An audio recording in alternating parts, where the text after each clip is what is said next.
Morning student, कैसे हो आप? आज मैं आपके सामने स्टार्ट करने वाला हूँ प्लानिंग लिमिटेशन। चलिए देखते हैं प्लानिंग लिमिटेशन में कितने पॉइंट हैं और किस तरह इसको हम एक्सप्लेन कर सकते हैं। तो सबसे पहले आपको पता होना चाहिए कि प्लानिंग लिमिटेशन का मतलब क्या होता है। प्लानिंग लिमिटेशन का मतलब ये हुआ कि किसी भी चीज का आप नियोजन कर रहे हैं, इसका मतलब प्लानिंग कर रहे हैं, तो आपको उस प्लानिंग करने में क्या क्या कठिनाई आ रही है वो चीज पता होना चाहिए। ठीक है, किस किस कठिनाई के कारण मैं अपने प्लानिंग को नहीं कर पा रहा हूँ, है ना। चलिए देखते हैं प्लानिंग लिमिटेशन में सबसे फर्स्ट पॉइंट क्या है। तो प्लानिंग लिमिटेशन में सबसे फर्स्ट पॉइंट आपका प्लानिंग रिड्यूस क्रिएटिविटी। मतलब ये हुआ कि किसी भी चीज का आप प्लानिंग कर रहे हैं तो आपको क्या होता है, क्रिएटिविटी पावर रिड्यूस हो जाता है। मतलब ये हुआ कि किसी भी चीज को आप प्लानिंग कर रहे हैं बड़े लेवल पे, तो आप एक ही फील्ड में बस एक्सपर्ट होते चले जाइएगा और अदर फील्ड में आपका क्या होगा, क्रिएटिविटी पावर रिड्यूस हो जाएगा, आपको नॉलेज अदर फील्ड का नहीं है। नेक्स्ट पॉइंट है आपका planning does not work in dynamic environment. Planning जैसे ही किसी चीज का आप करते हैं तो ये जरूरी नहीं है कि आपके इन्वायरमेंट में वो सक्सेसफुल हो ही, क्योंकि इन्वायरमेंट मेरा चेंज हो रहा है हरदम। अकॉर्डिंग टू इन्वायरमेंट मुझे प्लानिंग को भी चेंज करना पड़ेगा, अदरवाइज ये सक्सेस नहीं होगा।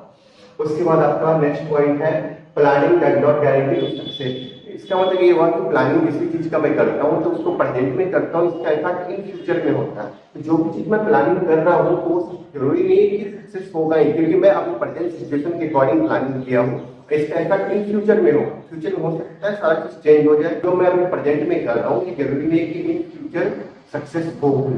उसके बाद नेक्स्ट पॉइंट है आपका प्लानिंग इज कॉन्स्टेंट प्रोसेस। मतलब ये हुआ कि आप किसी चीज का प्लानिंग करते हैं, अगर बड़े लेवल पे प्लानिंग कर रहे हैं तो आपको कॉस्टली मेथड होगा।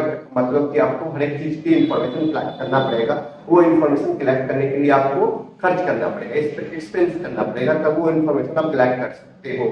अगर बड़े लेवल पे आप जैसे प्लानिंग कर रहे हो तो आपको हर चीज के बारे में नॉलेज होना चाहिए, लॉ के बारे में नॉलेज होना चाहिए, टेक्नोलॉजी के बारे में नॉलेज होना चाहिए, आपको कस्टमर बिहेवियर के बारे में पता होना चाहिए, आपको फैशन, टेस्ट, पॉपुलेशन, ये सारी चीज के बारे में पता होना चाहिए। इस सारी चीज का इन्फॉर्मेशन कलेक्ट करने के लिए आपको थोड़ा सा एक्सपेंस करना पड़ेगा, इसलिए प्लानिंग क्या हो जाएगा, एक्सपेंसिव मेथड होते हैं, कॉस्टली मेथड होता है।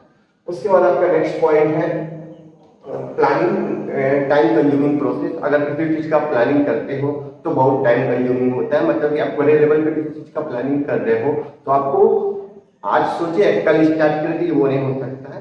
तो आपको क्या करना पड़ेगा, टाइम देना पड़ेगा, एक प्रॉपर टाइम देना पड़ेगा। बड़े लेवल पे किसी चीज को आप प्लानिंग कर रहे हो तो आपको टाइम देकर ही वो प्लानिंग सक्सेसफुल हो सकता है। इसलिए क्या प्लानिंग का टाइम कंज्यूमिंग प्रोसेस है। ये वीडियो अच्छा लगा हो तो please like, comment and share जरूर कीजिए।